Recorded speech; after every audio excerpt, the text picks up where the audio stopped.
এখন আমরা বেরোচ্ছি, আমরা ভিডিও বানাচ্ছিলাম আমাদের বাড়িতে। দেখো ডগিটা চকলেট রিঙ্কির গাড়ির ওপর শুয়েছিল। তাই না চকলেট?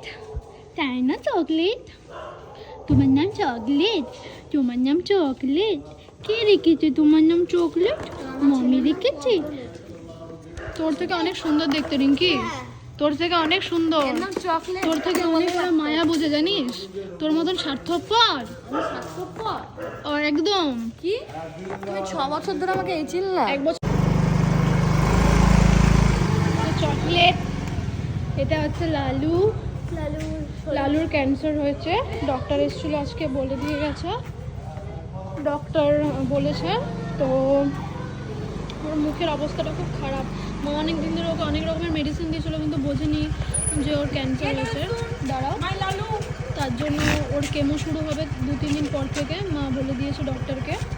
তো সবাই ওর জন্য প্রে করো, ও যেন ভালো হয়। ওই জন্যই বলছি, এমনি করে কেন বের করবি? আল্লাহ পেট দিয়ে এরকম করে দুটোকে তুলবে, তুলে এরকম করে লল্লন। এরা ছেলে মেয়ে নাড়ি এরকম করে ঝুলে থাকবে। হ্যাঁ ঠিক। ডাক্তার এখানে বসে যে আমার বসতেই লজ্জা লাগছে। তার জন্যই তো তোমরা ডাক্তার হতে পারোনি এইসব লজিকের জন্য।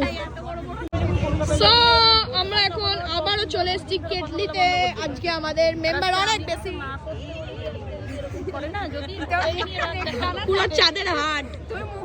অনেকদিন পর সবার সাথে আবার দেখা হচ্ছে আমাদের। তো আমরা চা নিয়ে নিয়েছি, চায়ের সাথে টাটাও আছে, বাট ওটা দেখাতে পারবো না। কিছু স্ন্যাক্স অর্ডার করে নেবো।